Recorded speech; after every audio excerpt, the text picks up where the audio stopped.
बिस्मिल्लाहिर्रहमानिर्रहीम। नाज़रीन, एक नई वीडियो के साथ आपकी खिदमत में हाजिर हैं। आज की इस खास वीडियो में बात करेंगे ख्वाब के अंदर जिस्म के किसी भी हिस्से पर जख्म होना या जख्म देखना।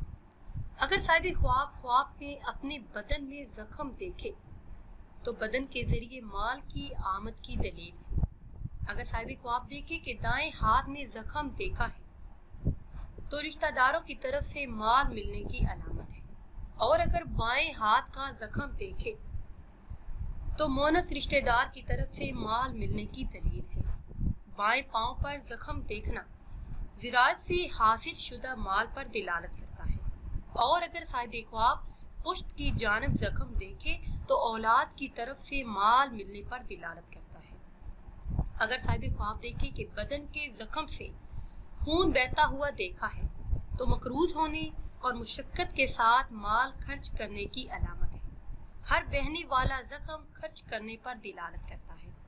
ख्वाब के अंदर अपने बदन पर जख्म देखना या जख्म से खून निकलते हुए देखना साहिब ख्वाब के माली नुकसान पर दिलालत करता है। किसी इंसान की तरफ से बुरी बातें सुनने और इस पर अजर मिलने की अलामत है। अगर साहिब ख्वाब सर पर जख्म लगता हुआ देखे तो माली नुकसान की दलील है। साहिब ख्वाब को चाहिए कि ये ख्वाब देखने के बाद अपनी हिफाजत करे और हस्बे तौफीक अपना सदका करे। अगर किसने देखा कि इसके सर पर जख्म लगा और इससे खून नहीं निकला तो ताबीर है कि वो किसी ऐसे शर्फ व फजीलत के करीब पहुंच जाएगा जो अनकरीब इसको पहुंचने वाला है। ख्वाब के अंदर सर में जख्म होकर खून बहने लगना ऐसा माल मिलने की तरफ इशारा है जिसका असर इस पर वाज़ेह हो। किसी इमाम या बादशाह ने ख्वाब देखा कि इसके सर पर जख्म हुआ और खाल उतर गई या फिर हड्डी वगैरह टूट गई तो ताबीर है कि वो दोहरी जिंदगी गुजारेगा, अपने हम असरों को अपने सामने मरता हुआ देखेगा। ख्वाब के अंदर हड्डी का टूट जाना हुकूमत के कमजोर होने की दलील है। अगर बादशाह देखे कि बादशाह के बाएं हाथ में जख्म लगा है इसकी फौज के 2 गुना होने की अलामत है।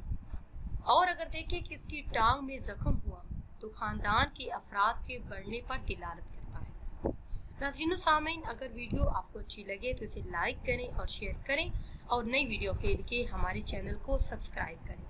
और अगर आप किसी ख्वाब की ताबीर जानना चाहते हैं या फिर कोई वजीफा पूछना चाहते हैं तो वो आप कमेंट्स के जरिए हमसे पूछ सकते हैं।